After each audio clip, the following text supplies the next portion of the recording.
Committee করার কারণে, দীর্ঘদিন কমিটি না হওয়ার কারণে, 17 বছর কমিটি না দিতে পারার কারণে আপনারা অনেকে বঞ্চিত হয়েছেন, এটা অস্বীকার করা হয়েছে।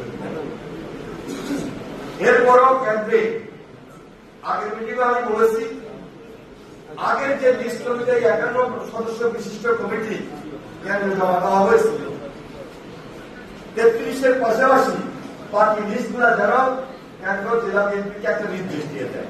সেই ব্যাপারে আমার করণীয় অথবা আমাদের সুপারিশ অনুযায়ী তারা কথা দিয়েছে খুব শীঘ্রই হয়তো আমাদের কাছে সেটা দিবে। এই বিএনপি তারা হাত ধরবে, তাহলে তাদেরকে গঠনমূলক ভাবে হাতে নিয়ে আসতে হবে। আজকে যুবদলের আমি এটুকু বলতে চাই, যুবদল হল জিয়াউর রহমানের প্রাণের দল। এই জিয়াউর রহমানের একমাত্র ছাত্র দলের প্রথম যখন ছিল তার পূর্ব ছিল যুবদল। এই যুবদলকে দিয়ে প্রথম আমাদের 1978 সালের 19 যে নির্বাচন হয়েছিল, যুবদলকে দিয়ে আমাদের বিএনপি প্রথম ক্ষমতায় আসে। আজকে সেই পাশাপাশি ছাত্র দল আজকে আমাদের আরেকটা দল, সেটাও আমাদের চন্দ্রগঞ্জ থানা সমন্বয়ে গঠিত আজকের এই মত বিনিময় সভার সহকর্মী সভাপতি। আজকের এই মত বিনিময় সভায় উপস্থিত রয়েছেন প্রধান অতিথি হিসেবে বাংলাদেশ জাতীয়তাবাদী দলের কেন্দ্রীয় যুগ্ম মহাসচিব, লক্ষ্মীপুর জেলা বিএনপির সংগ্রামী আহ্বায়ক, সাবেক সংসদ সদস্য জননেতা জনাব শহীদুদ্দিন চৌধুরী আলী।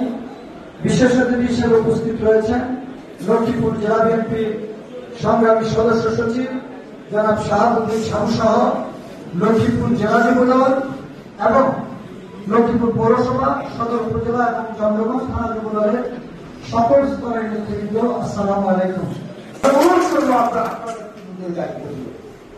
পাশাপাশি আমাদের যেহেতু সদস্য সংখ্যা এক হিসেবে আমাদের আজকে থেকে যে 3টা ইউনিটের একটা উপভোগ হতে যাচ্ছে।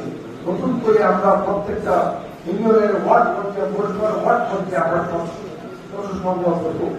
আমরা এই সংগ্রহ অনুযায়ী আমি আমার হিসেবে আজকে সুযোগ হচ্ছে এই ব্যাপারে আপনারা যারা আমরা বিভিন্ন ইউনিয়নে অনেক নেতা কর্মী গুলি গেছে, পাড়া দিয়েছে, সে সমস্ত নেতা কর্মী মামলা করতে হবে, আন্দোলন পর্যায়ে করবে, সে সমস্ত মামলা দিকে যাবো।